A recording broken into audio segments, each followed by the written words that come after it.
Às vezes. E hoje trouxeste aqui uma série de livros. Hoje trouxe alguns livros. Na verdade foi o João que trouxe a maioria deles, mas trouxe um livro que acho que é caro a todos nós, à nossa comunidade, à nossa história, ao nosso trajeto individual, mas também como comunidade. A Cruz Que e é? o Punhal. A Cruz e o Punhal. Cruz e o Punhal. Então, é caro porquê? Custa, é muito dispendioso? Quer dizer, em termos monetários não é, mas em termos sacrificiais... Quanto é que isto custa agora? Acho que são 12 euros. 12 euros, não é? Este O novo Desafio lançamento. Jovem vende isto, né? Exato. Vende o livro. Aliás, esta é a última É. de muitas edições. Eu em português conheço 3. Sim. Quer dizer, em português de Portugal, 2.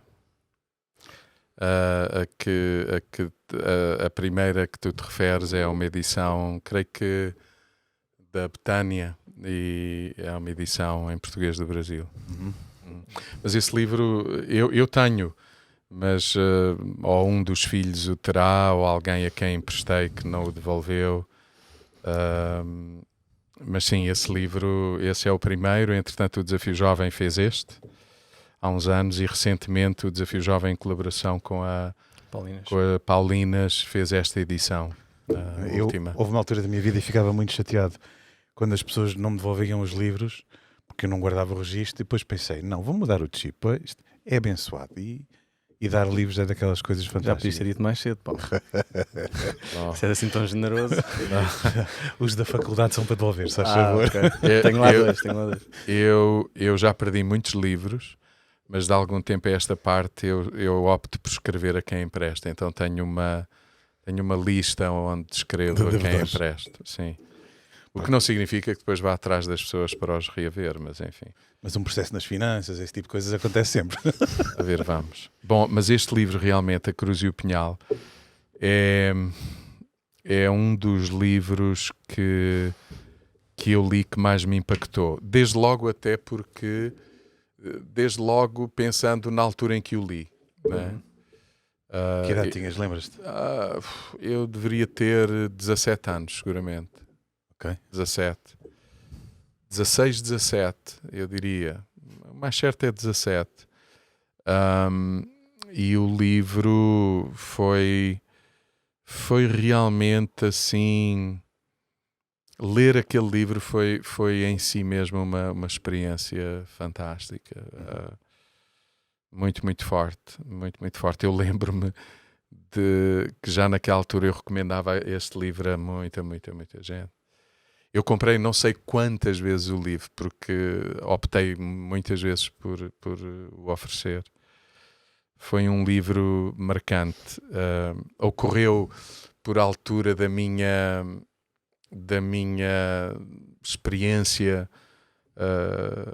muito marcante, forte com Deus, a altura em que eu tive mesmo, enfim, revelação, entendimento, experiência pessoal, testemunho, é o meu testemunho de um encontro com Deus. E passado pouco tempo estava a ler este livro e o livro impactou-me de uma forma realmente, enfim, incrível, ao ponto de ter sido para mim pessoalmente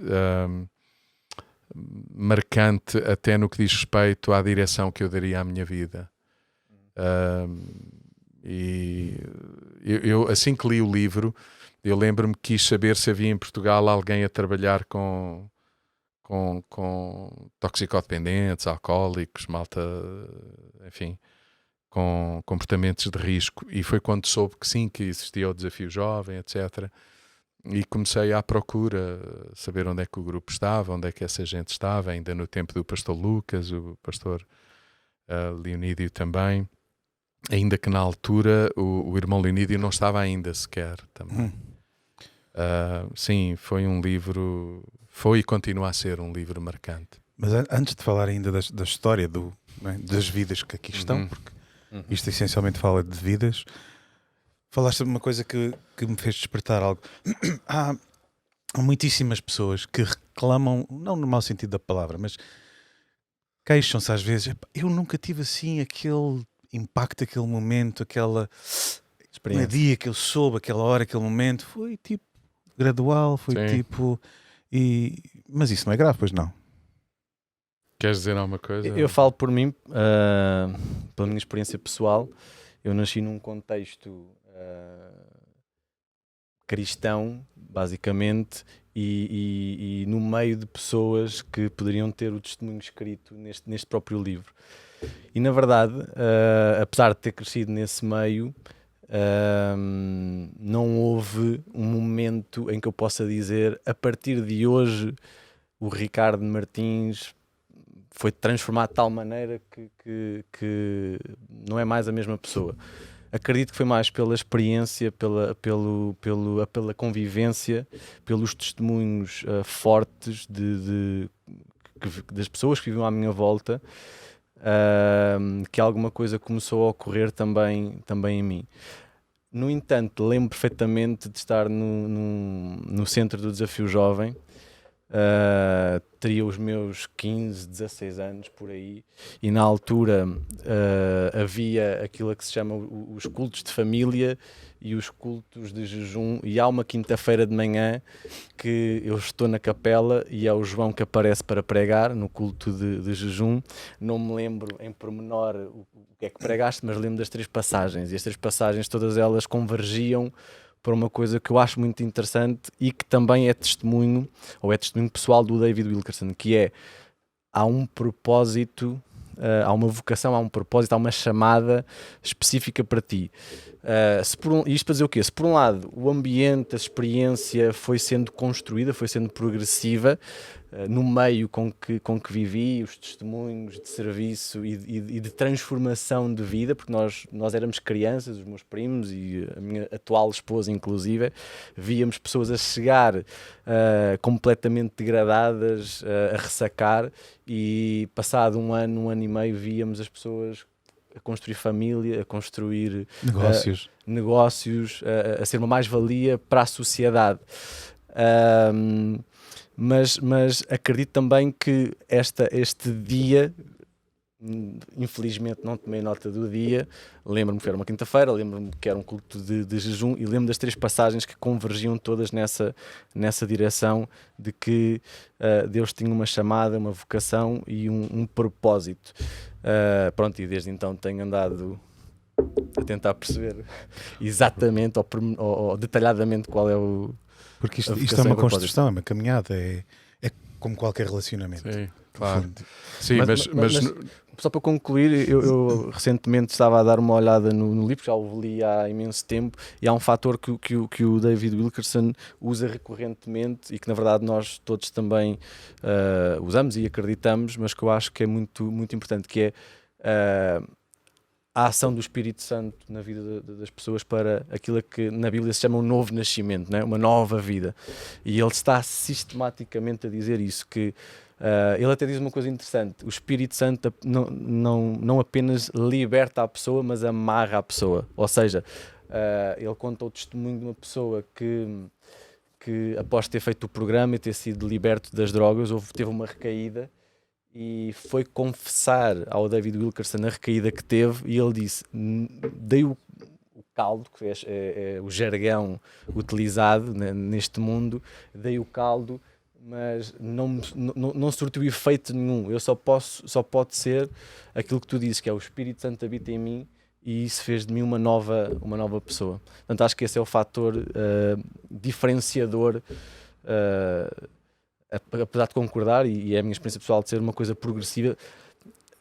Há uma altura em que o Espírito Santo intervém na nossa vida, seja lá por pararmos com um problema, com um vício, com o que for, seja lá por termos a nítida e clara certeza de uma chamada, como também de resto aconteceu com o João quando ele tinha 16, 17 anos, mas acho que esse é o ponto, diria, fulcral na mudança das nossas vidas, das nossas caminhadas. No fundo é aquilo que João diz, que é: conhecemos o poder que nos ajuda a viver como filhos. Éramos filhos, mas distantes, perdidos, mortos. Sim. Mas este poder ajuda-nos a viver como filho. Sim, é assim, eu acho que é importante percebermos em todo o tempo que aquilo que se vai percebendo nos Evangelhos e aquilo que é transversal a tudo o que está escrito é a nossa relação com Deus. É isso mesmo, é uma relação e é feita e nessa relação há momentos, há eventos marcantes, mas não podemos deixar de considerar todos aqueles momentos em que, apesar de não ter havido um evento que consigamos sequer identificar e assinalar, mais tarde ou mais cedo, olhando para trás, nós vamos percebendo essa presença, essa influência, esse poder, a presença do Espírito Santo na nossa vida, que nos dirige, que nos enquadra, que nos estimula, que nos guarda, que se vai revelando, sem que a gente até algumas vezes dê por isso. Mas comigo não foi de facto assim. Eu fui descontraídamente para um encontro para o qual fui convidado, ainda por cima era para um momento de oração. É interessante pensar hoje, não sei se isso ainda, enfim, se passaria pela nossa cabeça, convidar alguém, enfim, que não se assume cristão como eu na altura, apesar de ter... Exatamente, apesar de eu também ter crescido numa família de, enfim, cristãos e evangélicos, protestantes, o que queiram chamar, mas eu tinha temor, respeito por Deus, mas não tinha... Não tinha... Um discípulo de... Sim, não, de todo, não era um discípulo e... Revelação também. Sim, não tinha entendimento, revelação, tinha temor, apenas isso, e não é mau. Mas a verdade é que um grupo de pessoal novo convidou-me para um tempo de oração e eu não sabia que era para orar e eu acho que eles, eu soube posteriormente que eles até convidaram, mas quando ficaram assim um pouco sem jeito, quando eu disse, tá bom, eu hoje vou, e eles chegaram a pensar até, mas mudamos o tema, o assunto ou não, e não, chegaram lá ao local onde oravam, começaram a orar e eu vi-me ali. E lembro-me de ter dito, Deus, se tu existes, como parece que esta gente revela que tu existes, eu gostava de ter uma experiência, eu gostava de saber que tu existes. E eu acho que disse isso de todo o coração bom, foi uma experiência absolutamente incrível. Mas realmente não tem que ser assim com toda a gente. Por exemplo, o próprio apóstolo Paulo teve um encontro com Jesus como teve, e percebemos-lo nas Escrituras, mas ele nunca ensina que é assim que vai acontecer com todos. Por isso ele desafia todos a partilharem o que são, o que têm, a viverem em comunidade uns com os outros e a serem discípulos e irmãos. É interessante até que a igreja em Filipos começa precisamente assim, ou seja, são 3 pessoas, isto está relatado em Atos, não sei se é 16, 17, por aí, 15, 16, 17, com 3 pessoas distintas. Um homem que trabalhava numa prisão, uma senhora que poderia ser uma CEO, uma estilista, e uma rapariga que estava endemoniada e perturbava lá na cidade, etc. E são 3 pessoas completamente distintas que constituíram a primeira igreja ou a primeira reunião lá em Filipos, e todas elas com experiências de, entre aspas, conversão, com aspas ou sem aspas, aquilo que na Bíblia se chama de conversão, completamente distintas. Portanto, uma teve uma libertação, o homem que trabalhava na prisão teve um outro processo. Eu acho que isso também é muito rico, até porque cada um de nós tem os seus processos, tem Deus na sua múltipla graça chega a cada um de nós, ou melhor, chega ao nosso encontro, basicamente, e respeita também a nossa personalidade, a nossa forma de ser, os nossos processos, aliás, e usa-se disso justamente para nos encontrarmos com Ele, e acho que isso é muito importante. Sim, e daí ser tão importante também estar juntos, não é? O partilhar, porque senão achamos que uns são privilegiados, ou eu sou privilegiado, que se calhar ainda é pior do que isso, ou então achamos que eu não mereço, ou que eu não consigo, ou porque é isto, mas quando estamos juntos, de facto, vamos percebendo, afinal, eu faço parte, eu sou normal, se isso é possível dizer-se. Sim, e é bom também percebermos que a revelação de Deus a cada um de nós teve e terá sempre pelo meio e no início, durante e parece-me que até ao fim, uma série de pessoas envolvidas, não é? Não foi de um modo geral, não é uma experiência como a minha. Eu estava sozinho, abstraído de tudo o que estava ali a acontecer à minha volta, mas na verdade aquela gente influenciou-me de forma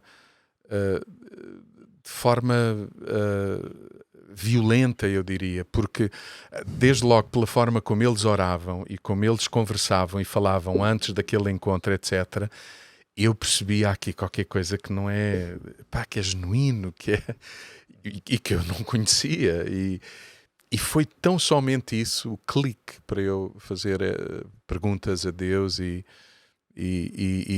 demonstrar que eu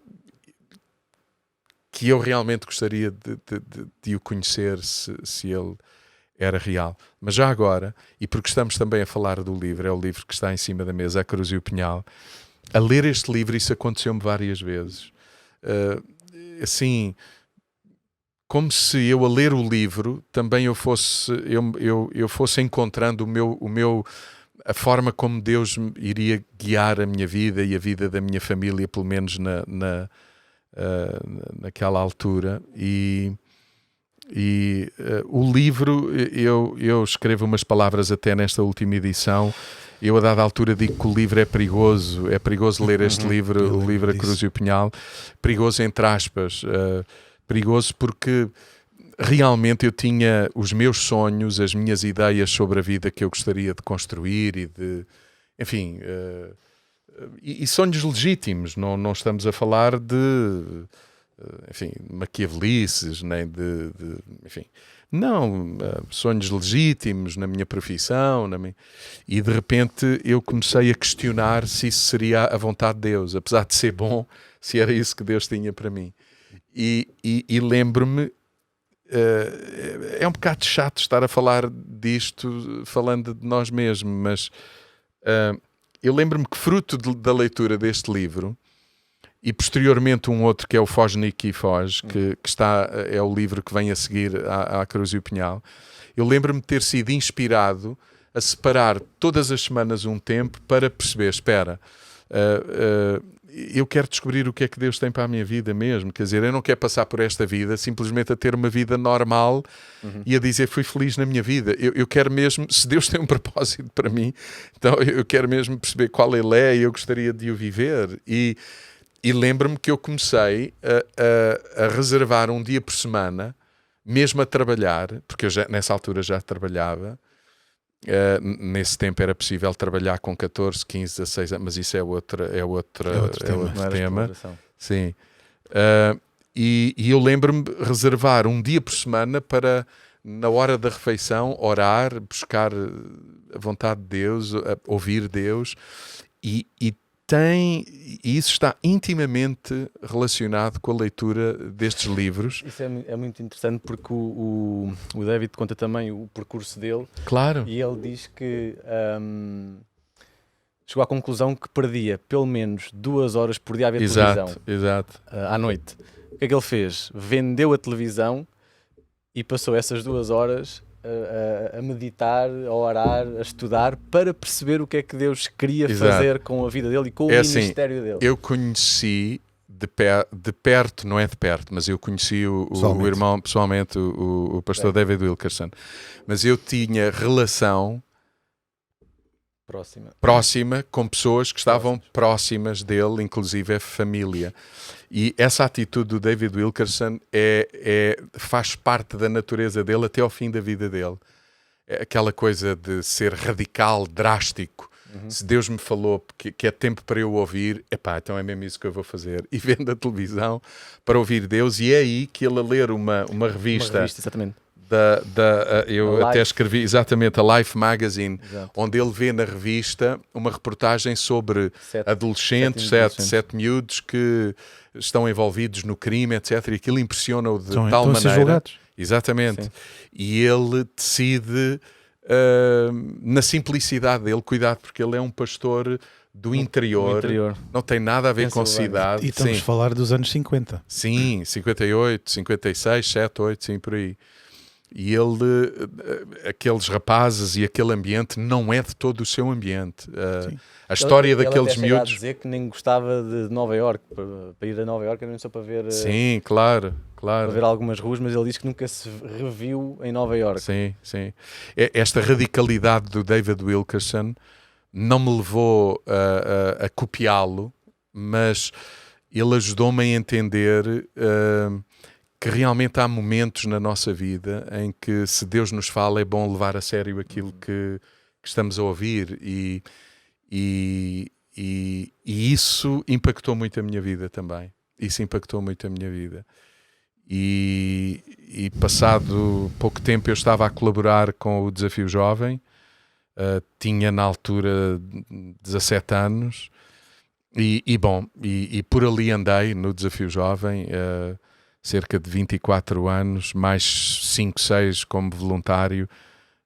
Eu e a Isabel e a família estivemos muitos anos nesta organização, o Desafio Jovem, que ainda hoje faz um trabalho incrível com este tipo de pessoas com problemas com drogas, álcool, etc.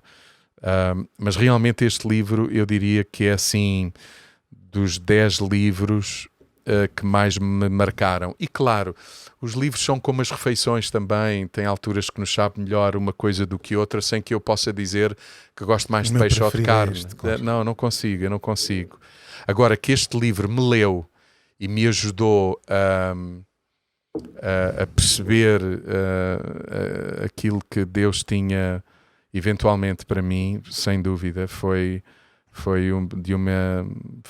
muito, muito importante para mim. Mais tarde, quando tive a oportunidade de conhecer o David Wilkerson, eu disse-lhe isso pessoalmente, o quanto o livro me impactou. Mas é bom sabermos, lembrarmos, este livro tem este efeito sobre muita gente.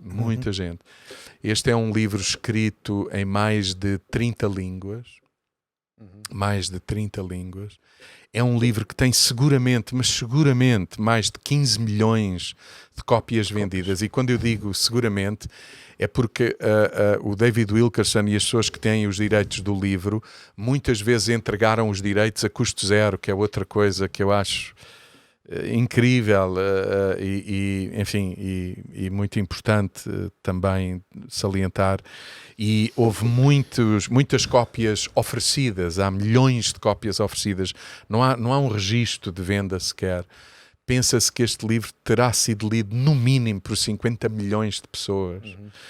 Este livro, 9 anos depois dele ter sido editado, está na origem de uma experiência com jovens da Igreja Católica que se reúnem em conjunto, também com alguns jovens da Igreja Presbiteriana, alguns nos Estados Unidos, e muito nesta...